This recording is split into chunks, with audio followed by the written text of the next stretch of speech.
Assalamualaikum warahmatullahi wabarakatuh. Saya Lilis Syahrini selaku moderator dari kelompok 9 dengan tema Designing User Interface. Adapun anggota kelompok saya, yang pertama ada Ahmad Zudi Tahir, saya sebagai Lilis Syahrini dan Naila Zafa.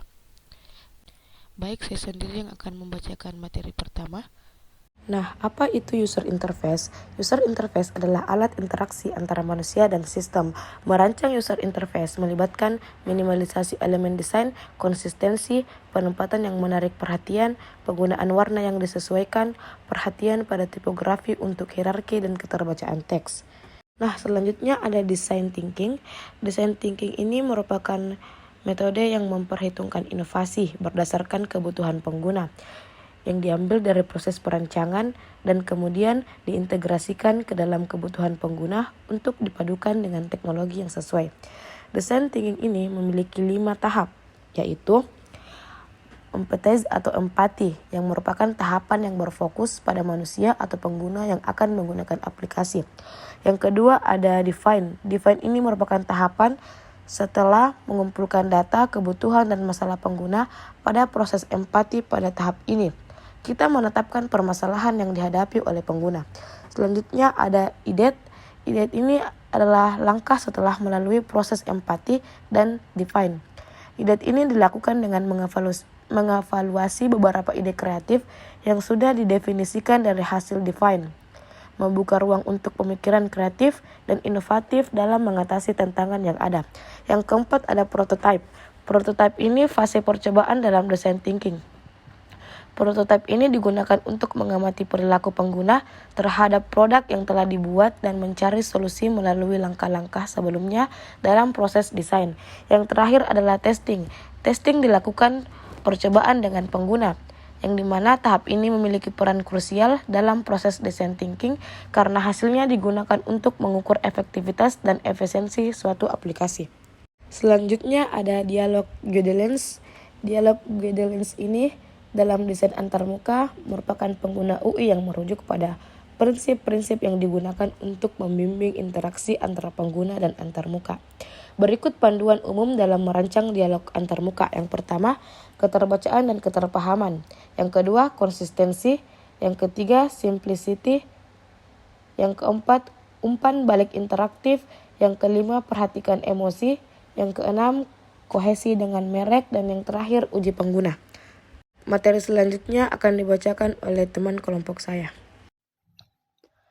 Materi selanjutnya adalah feedback. Feedback adalah metode yang digunakan untuk memberikan kembali hasil pekerjaan atau ujian kepada para pelajar dengan tujuan memberikan motivasi dan dukungan kepada mereka untuk menuju perbaikan dan peningkatan hasil belajar. Feedback juga merupakan serangkaian pengajaran yang diberikan oleh pengajar kepada para pelajar berdasarkan evaluasi terhadap pemahaman mereka terhadap suatu pembelajaran. Selanjutnya adalah kelebihan pemberian feedback. Yang pertama, memberikan umpan balik dapat memberikan dorongan kepada pelajar untuk terus berlatih. Pemberian umpan balik juga dapat menjadi tolak ukur efektivitas pengajaran. Umpan balik juga membantu pelajar dalam mengidentifikasi kesalahan yang mungkin tidak dapat mereka temukan sendiri. Yang terakhir, umpan balik juga membantu pengajar dalam menilai relevansi aspek-aspek yang telah diajarkan dengan kemampuan pelajar dalam memahami pembelajaran sehingga dapat sesuai dengan tujuan pembelajaran. Selanjutnya adalah help. Help desk system adalah sistem yang digunakan untuk menangani manajemen masalah yang terkait dengan perusahaan melalui sistem tiket, insiden, atau manajemen masalah. IT service perusahaan dapat diidentifikasi dan digabungkan menggunakan berbagai saluran komunikasi yang tersedia di perusahaan, termasuk telepon, email, dan antarmuka web. Orang yang menangani permasalahan dikenal sebagai service desk.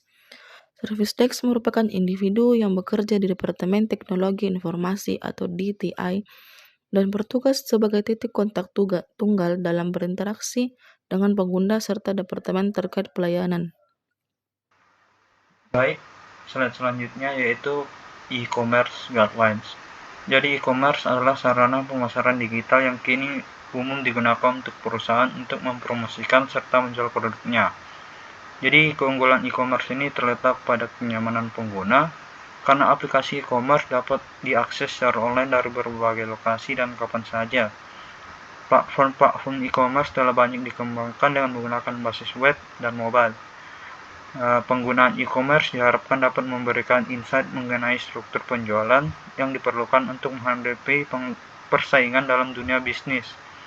E-commerce diantisipasi dapat mengatasi permasalahan yang timbul dan diharapkan dapat menyediakan solusi untuk tantangan yang muncul dalam transaksi jual beli.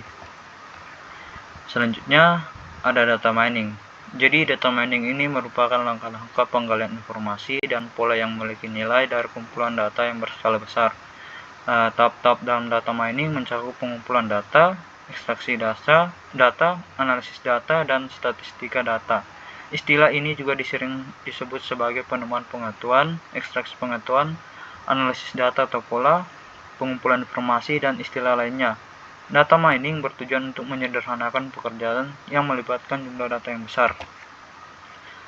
Slide selanjutnya ada ergonomik. Ergonomik atau faktor manusia ini adalah disiplin ilmiah yang berkaitan dengan pemahaman interaksi antara manusia dan elemen-elemen lain dalam suatu sistem, dan profesi yang menerapkan teori, prinsip, data, dan metode desain untuk mengoptimalkan kesejahteraan manusia dan kinerja sistem secara keseluruhan. Praktisi ergonomi dan ergonomis memberikan kontribusi pada desain dan evaluasi tugas, pekerjaan, produk, lingkungan, dan sistem untuk membuatnya kompatibel dengan kebutuhan, kemampuan, dan keterbatasan manusia. Kesimpulan yang dapat diambil yaitu data mining merupakan langkah-langkah penggalian informasi dan pola yang memiliki nilai dari kumpulan data yang berskala besar. Tahap-tahap dalam data mining mencakup pengumpulan data, ekstraksi data, analisis data, dan statistika data. Istilah ini juga disebut sebagai penemuan pengetahuan, ekstraksi pengetahuan, analisis data atau pola, pengumpulan informasi, dan istilah lainnya. Jadi data mining bertujuan untuk menyederhanakan pekerjaan yang melibatkan jumlah data yang besar. Sekian dari saya. Wassalamualaikum warahmatullahi wabarakatuh.